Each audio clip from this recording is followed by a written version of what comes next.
Good evening. I'm Tyler, coming from you live from B Corps. Here at the Pentagon tonight, we have late breaking news. Google, the tech giant from Silicon Valley, has decided to make a decision in their government strategy, and more importantly, their corporate and ethical strategies.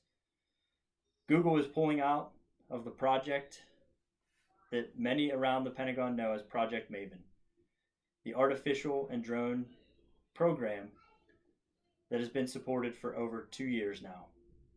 As the New York Times puts it, Google, hoping to head off a rebellion by employees upset that the technology they were working on could be used for lethal purposes, will not renew a contract with the Pentagon for artificial intelligence work when the current deal expires next year.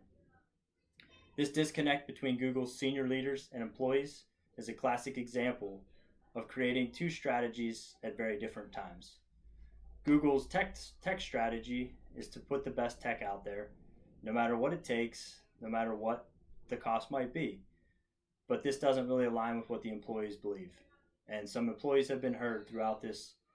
Most notably, the Washington Post was saying Google, which declined to comment, has faced widespread public backlash and employee resignations for helping develop technological tools that could aid in warfighting.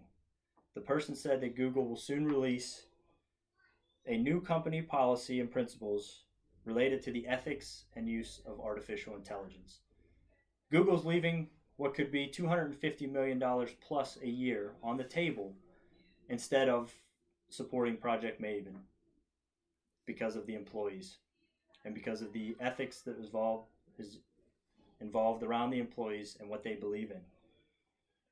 Google must maintain the image that they set out to define, and one of their employees, Whitaker, she says it best. Google should not be in the business of war.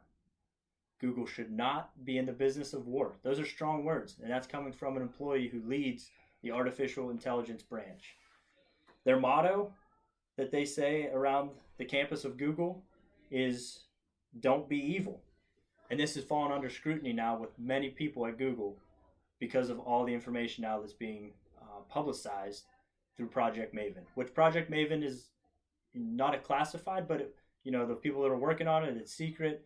But now things are getting out there and in the public, and what's going on with drones and lethal strikes is becoming an issue. So today's business world, it's challenging, right? It's challenging to say the least that the folks that are coming in, the companies that are hiring them, the corporate values have to be clearly communicated because the corporate values need to align with the folks that are coming through the pipeline and the new people that are coming in. If the corporate values don't align to their personal values, then we're going to have a classic instance of what happened here at Google.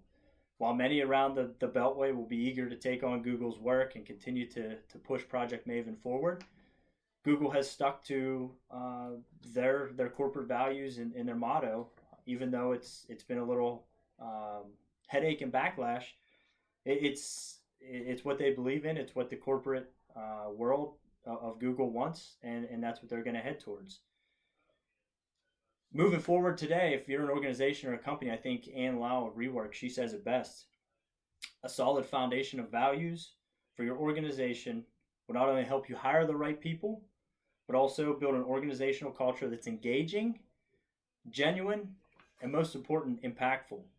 The work that Project Maven was doing is very impactful, but the people at Google did not feel that impactful work was what they wanted to be a part of. Back to you, John, in the studio.